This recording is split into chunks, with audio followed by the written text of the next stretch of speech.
갈릴리 해변에 다니시다가 두 형제 곧 베드로라 하는 시몬과 그의 형제 안드레가 바다에 금을 던지는 것을 보시니 그들은 어부라. 나를 따라오라. 내가 너희를 사람을 낚는 어부가 되게 하리라. 그들이 곧 그물을 버려두고 예수를 따르니라. 거기서 더 가시다가 다른 두 형제 곧 세베대의 아들 야고보와 그의 형제 요한이 그의 아버지 세베대와 함께 배에서 금을 깁는 것을 보시고 부르시니 그들이 곧 배와 아버지를 버려두고 예수를 따르니라. 우리 주일학교 학생들 그쪽에 있네. 많이 좀 조용히 예배에 집중해야 돼요. 1세기 팔레스타인 유대 경제사를 기록을 보면 그 당시 1인당 국민 소득이 약 50데나리온이라고 합니다. 50데나리온. 50데나리온. 지금의 돈으로 받고 환산하면 약 500만 원. 1년에 1인당 국민 소득이 약 500만 원입니다. 그 시대와 지금의 시대만 가치가 다르다고 얘기하지만 참으로 힘들고 어렵고 배고픈 시대라고 합니다. 500만 원으로 1년을 생활해야 합니다. 그 가운데 특별히 어부 같은 경우는 고기를 많이 잡으면 부자가 있지 않을까. 그래서 세베대의 집은 부자다라는 이야기도 있습니다. 그러한 이야기도 있고요. 그러나 그 당시 세금 체계가 물고기를 얼마나 많이 잡냐에 따라 세금을 매기는 게 아니고 배의 크기에 따라, 그물의 크기에 따라 세금을 매겼어요. 물고기를 잡지 못해도 세금을 내야 하는 것입니다. 그리고 우리가 물가가 지금도 물가가 우리가 이제 많이 비싼데 그 당시엔 더 인플레 형성이 많이 높아져 가지고 달걀 하나가 얼마냐? 1데나리온입니다. 1데나리온. 달걀 하나가 10만 원. 그러니까 일반 백성들은 달걀도 못 먹는 거예요. 영양 공급을 할 수 없는 것입니다. 고기가 어디 있어요? 고기를 구경할 수도 없죠. 그렇게 힘들고 배고픈 생활을 해왔습니다. 그러한 상황 속에서 예수님께서 오셔가지고 기적을 행하시고 그리고 많은 이적을 베푸시고 하다 보니까 예수님께서 그런 일을 행할 때 사람들은 와, 사회가 역전할 수 있는, 뒤바뀔 수 있는, 뒤집을 수 있는 사람이 이 땅에 왔다 하면서 그 사람이 메시아가 아닐까 하면서 사람들이 예수님 앞으로 몰려오는 것입니다. 사회를 뒤집어줄 메시아를 지금 기대하고 있는 가운데 예수님께서 우리가 알고 있는 4명의 제자가 오늘 본문에 기록되어져 있는데 그들을 향해 나아오게 된 것입니다. 예수님께서 그들을 앞에 나와서 제자들로 부르시는 것입니다. 지금 베드로, 안드레, 야고보, 요한은 어부라고 했습니다. 그들은 배고픈 부자라고 생각하는 어부도 있을 줄 모르겠지만 그 당시 사회는 그런 사회가 아니었어요. 배고프고 억눌리고 힘든 사회였습니다. 그렇기 때문에 예수님의 이러한 초청에 너무 기쁘고 감사하면서 이제 말씀 보겠지만 곧바로 달려간 것입니다. 오늘 우리가 새로운 삶으로의 초대, 새로운 삶의 초대라는 제목을 가지고 함께 말씀을 나눌 텐데 여기서 새로운 삶이란 어떤 삶입니까? 본 말씀을 보면 사람을 낚는 어부의 삶, 사람을 낚는 어부로의 초대의 삶입니다. 우리 19절 말씀 볼까요? 시작. 말씀하시되 나를 따라오라 내가 너희를 사람을 낚는 어부가 되게 하리라 하시니. 이 말씀은 물고기를 잡는 어부와 같이 사람을 복음으로써 사로잡는, 포획한다는 은유적인 표현입니다. 이 표현에서 물고기를 낚는 어부는 어떤 특정한 물고기를 낚는 게 아니에요. 내가 이런 물고기만 잡겠다 해서 그러한 물고기만 잡는 것이 아닙니다. 사람을 낚는 어부도 마찬가지예요. 어떤 특정한 대상, 내가 좋아하는 어떤 사람만 내가 전도하겠다. 소수의 어떤 사람만 낚는 것이 아니라는 것입니다. 오늘 이 말씀은, 이 복음은 소수의 사람이나 특정한 계층만이 아니라 모든 인류를 향한 복음 전파의 사명이 지금 우리 모두에게 있다는 것을 말씀하고 있는 것입니다. 코로나 이후 많이 보이지 않는데 이 10년 전, 아니 몇 년 전만 해도 길에서 도를 아십니까 하고 이렇게 접근해오는 남녀의 사람이 있었습니다. 일명 증산도라고, 증산도.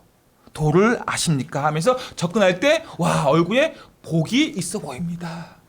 들어보셨죠? 얼굴에 아주 복이 많으시네요 라고 접근합니다. 그러면서 뿌리를 찾아야 합니다 라고 이야기합니다.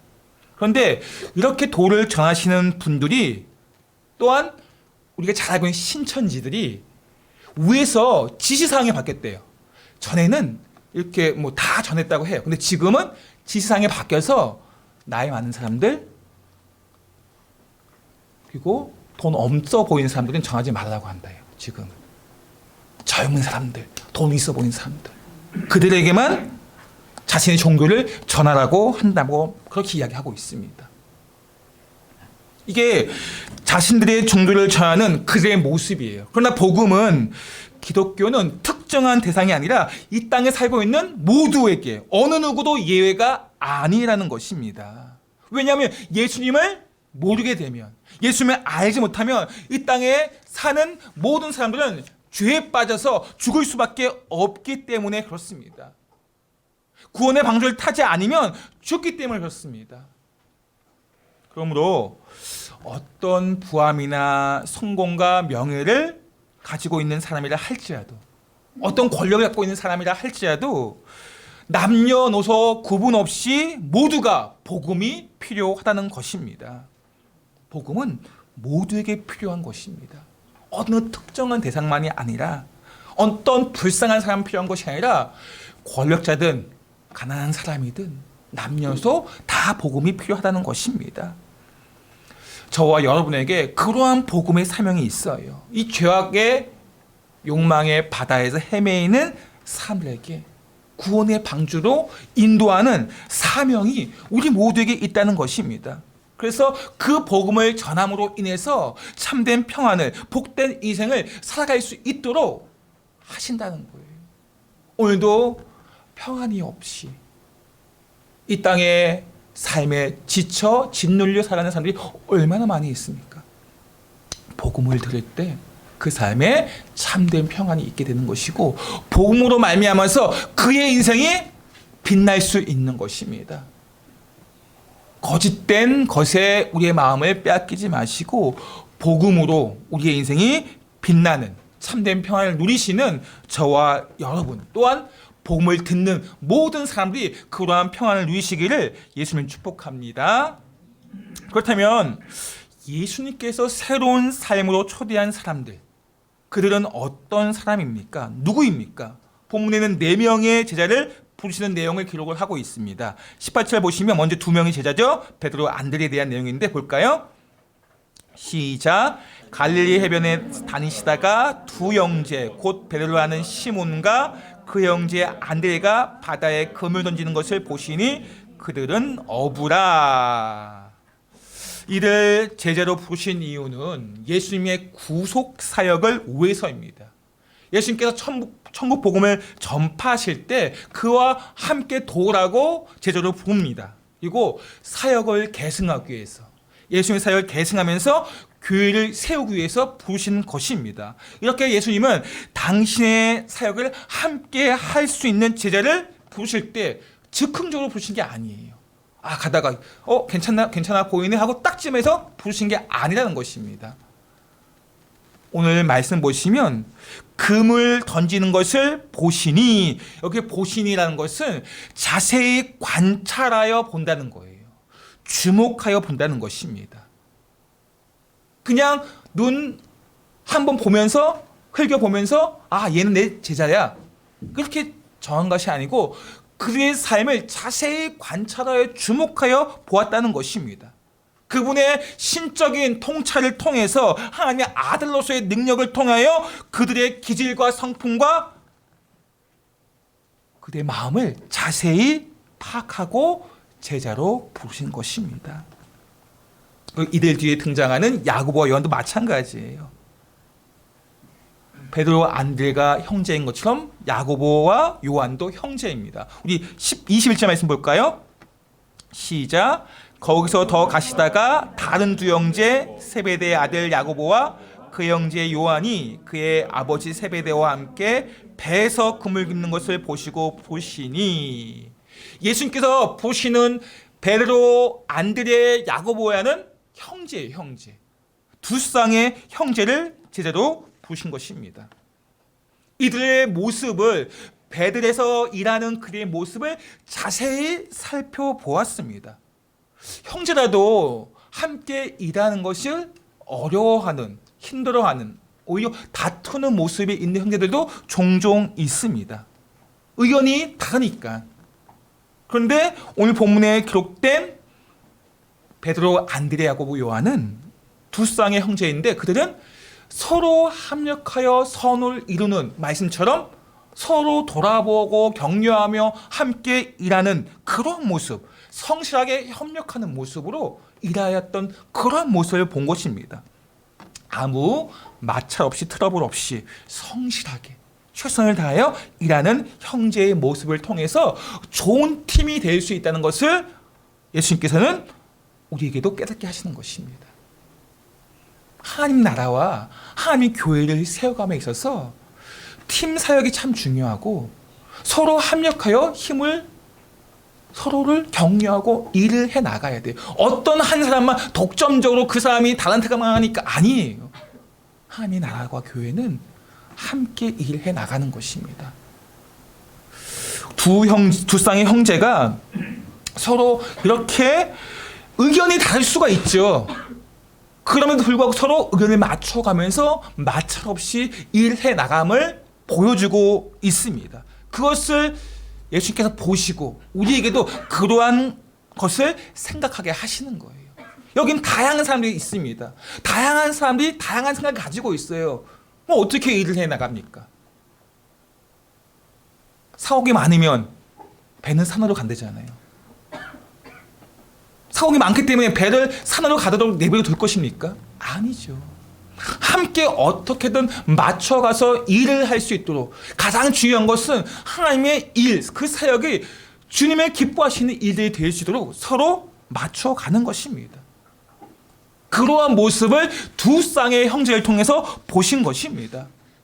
그래서 그 일을 제자의 사역을 그들에게 맡기신 것이고 우리도 마찬가지예요. 하나님께 우리에게 사역을 맡기실 때 함께 일해 나갈 수 있도록 내가 달란트가 많기 때문에 내가 일을 잘하기 때문에 나만 열심히 일하는 것이 아니에요.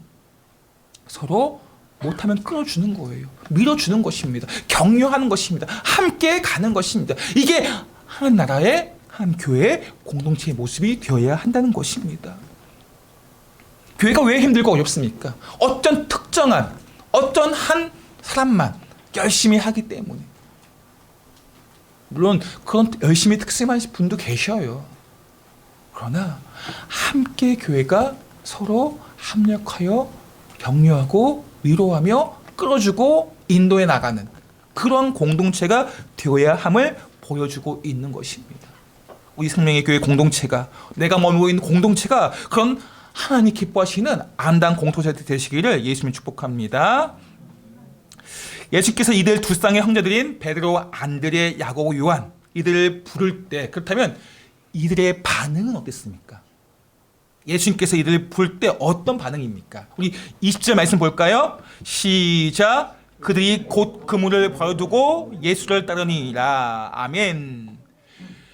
그물을 버려두고 예수를 따르니라. 근데 그 앞에 곧이라면 곧 아주 빠르게 반응을 했어요. 주저함 없이 멈구림 없이 반응하였음을 보여주고 있는 말씀입니다. 그리고 그물을 버려두었대요.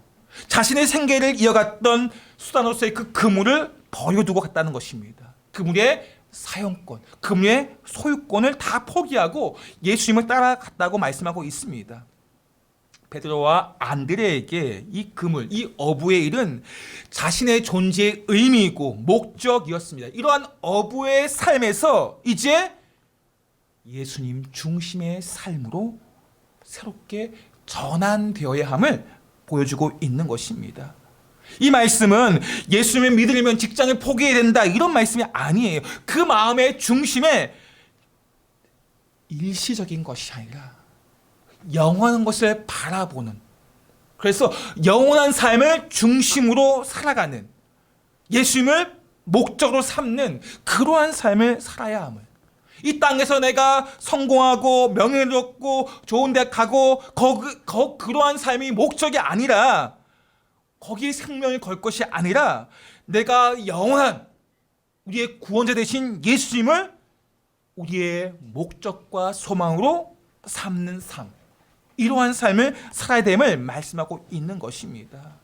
그래서 베드로와 안드레의 마음이 곧 그물을 버려두고 예수를 따르니라 라고 반응한 거예요. 그들 말고도 요한과 야고보도 마찬가지입니다. 오히려 더 한층 강화된 표현을 하고 있습니다. 우리 22절 말씀 볼까요? 시작. 그들이 곧 배와 아버지를 버려두고 예수를 따르니라. 여기도 공통적으로 신속하게 조금도 머뭇거림 없이 반응해요. 곧 배와 아버지를 버려두고 예수를 따르니라. 배와 부친을 버리고 예수를 따랐다. 여기는 인간의 가장 필요한 두 가지를 포기한 모습이 나옵니다. 생활을 위해서 배는 정말 중요한 도구입니다. 근데 그것을 버렸다고 말하고 있어요. 이것은 더 이상 내가 나의 삶의 안전한 부분을 내가 책임지는 것이 아니고 하나님께 소망을 두고, 우리는 내 열심을 가지고 내가 열심히 하면 내 인생 책임질 수 있어 라고 그렇게 살아가고 있어요. 물론 열심히 살지 말라는 게 아니에요. 열심히 살지만 나를 책임지는 건 내 열심이 아니라는 거예요. 내 건강이 아닙니다. 물질이 아니에요. 나의 인생을 책임져 주는 것은 우리 하나님께서 내 삶을 책임져 주심을 이제 내가 그것을 믿고 가는 삶, 이것이 곧 배와 아버지를 버리고 가는 삶이라는 거예요. 아버지를 버리고 간다니까 폐륜화가 아니냐라고 하는 분도 있어요. 아버지를 버리니까, 부모를 버리니까. 그것을 말씀하신 것이 아니에요. 그 당시에는 가부장적 사회입니다. 아버지의 통제와 영향이 아주 강력합니다. 그런 아버지의 통제와 영향에서 벗어나서 독립해서 이제 모든 삶을 하나님께, 예수님께 맡겼음을 의미하는 거예요. 우리가 이 말씀을 잘못 해석하면 가정을 깨트리는 그러한 명령처럼 들릴 수도 있어요. 요즘 이단이나 사이비들이 이 교주, 자기가 신이라고 말하면서 이 땅의 것을 버려두고 모든 것을 팔아 바쳐라 라고 하면서 가정을 깨트리고 가정을 어렵게 만드는 그러한 이단과 사이비가 종종 있어요.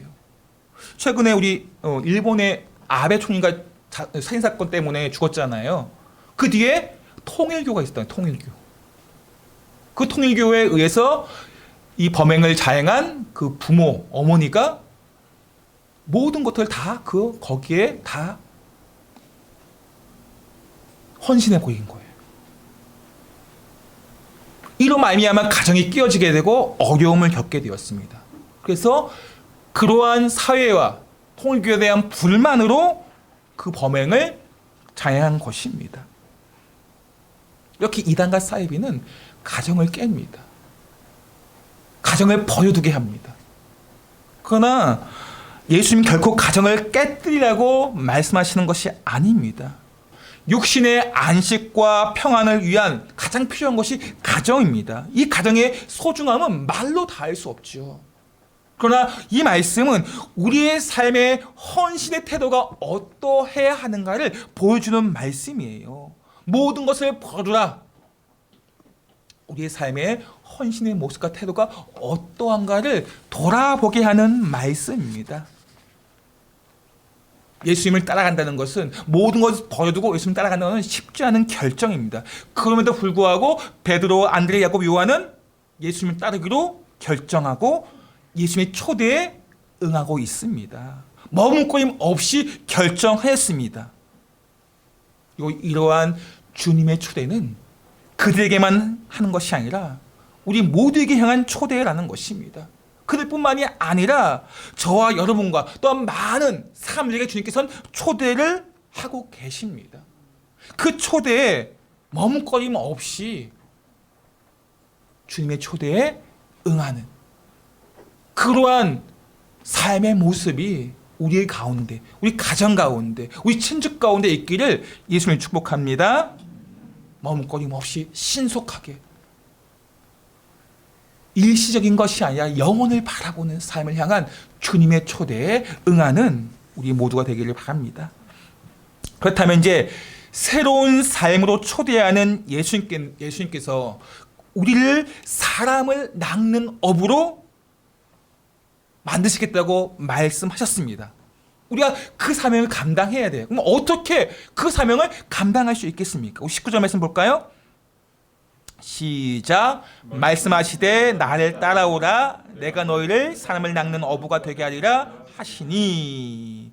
사람을 낚는 새로운 삶의 초대, 그 초대 속에서 우리에게 맡기신 사명, 어떻게 우리가 그 사명을, 그 초대에 응답하면서 그 사명을 감당할 수 있겠습니까? 나를 따라오라. 주님의 단호한 명령입니다. 이전에 자기 중심적인 그러한 과거의 삶을 버리고 예수 중심의 삶을 결단하면서 욕망으로 가득한 삶을 이제 버리는 자기 부인이 있어야 되고요. 주님만을 소망으로 삼는 그러한 결단의 모습이 있어야 됩니다. 이러한 새로운 삶을 살기 위해서 하신 말씀이 바로 나를 따라오라. 나를 따라오라. 이 주님의 단호한 명령에 4명의 제자는 신속하게 삶의 결단을 보여주고 있습니다. 이에 반하여 예수님의 초청에도 불구하고 응답하지 않는 그러한 사람을 성경에서도 기록을 하고 있습니다. 왜냐하면 이 땅에 너무 많은 것을 가지고 있기 때문에 내려놓지 못함으로 예수님의 초대에 응하지 못하는 부자 청년이 있습니다. 우리 누가복음 18장 22절 23절 말씀 볼까요? 시작. 예수께서 이 말을 들으시고 이르시되 내가 아직도 한 가지 부족한 것이 있으니 내게 있는 것을 다 팔아 가난한 자들에게 나눠주라. 그리하면 하늘에서 내게 보화가 있으리라. 그리고 와서 나를 따르라 하시니 그 사람이 큰 부자이므로 이 말씀을 듣고 심히 근심하더라. 아멘. 주님께서 나를 따르라 하셨을 때 이 부자 청년은 어떻게 했을까요? 그 말씀을 듣고 심히 근심하더라. 지금도 주의 말씀 앞에, 주님의 초청 앞에 심히 근심하는 사람들이 있습니다. 왜 그렇습니까? 이 땅에 내가 붙잡고 있는 것이 많기 때문에,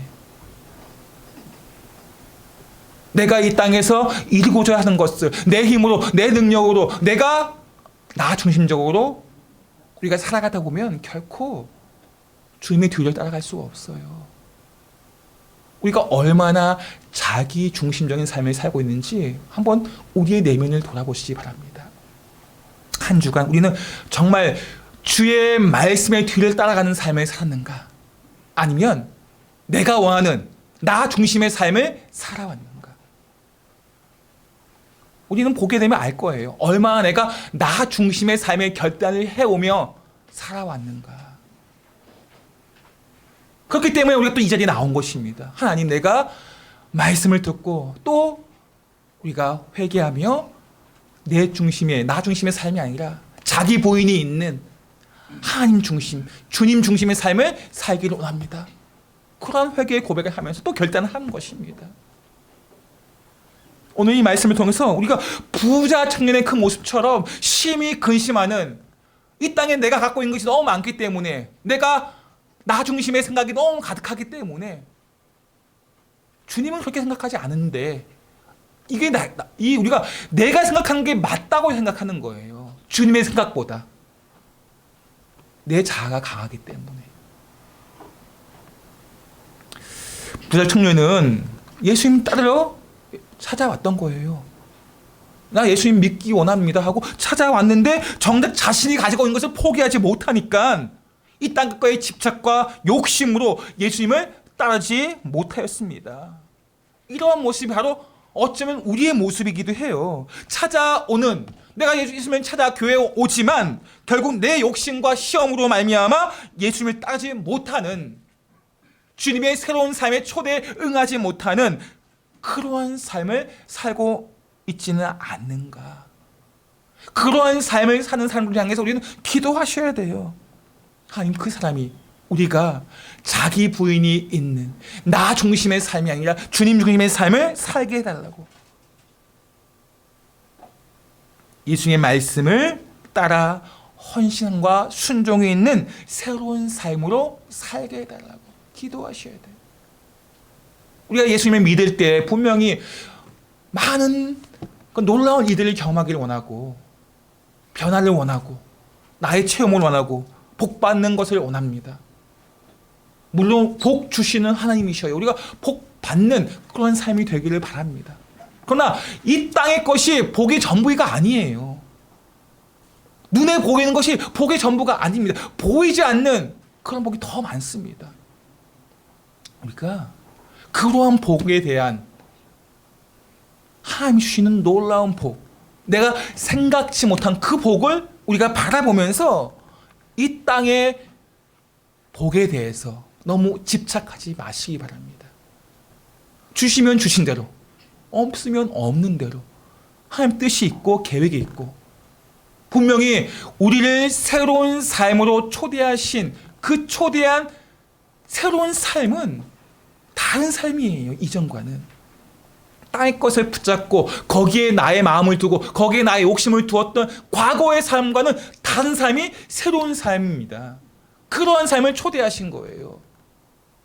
이 땅에서 잘 먹고 잘 살도록 하기 위해서 초대한 것이 아니고, 영원한 것을 바라보도록, 영원한 삶을 사모하고 소망하도록 우리를 초대하신 것입니다. 이러한 초대가 없으면 우리가 얼마나 이 땅에 묶여 있는데요. 이 땅의 것을 바라고 소망하면서 거기에 우리의 온 마음을, 생명을까지도 바치면서 거기에 집중하는 험한 것, 헛된 것, 곧 사라질 것을 붙잡고 있는 그러한 삶이 얼마나 많습니까? 말씀의 결론입니다. 지금까지 우리는 나 자신의 계획을 세우고 내가 내 인생의 결정을 하며 나의 삶을 책임지려 했던 삶을 살아왔습니다. 그러나 이제는 모든 것을 예수님께 맡기고 오직 주님의 뜻을 따라 순종하는 삶, 그래서 예수님의 손과 발이 되는 그런 삶을 사는 새로운 삶, 우리에게 주님의 손과 발이 되는 삶을, 그런 사명을 맡기셨습니다. 사람을 낚는 어부, 주님의 손과 발이 되어서 복음 전파에 주님의 손과 발이 되어서 땅끝까지 그 사명을 우리에게 맡기신 것입니다. 우리는 그 주님의 초대에 응하며 나에게 맡기신 사명을, 그 복음을 전하는 주님의 손과 발이 되어 우리를 통해서 내 가족이, 내 친척이, 내 이웃이 나와 함께하는 삶이 이 복음을 듣고 생명을 얻는 그러한 은혜가 우리 모두에게 있기를 예수님으로 축복합니다.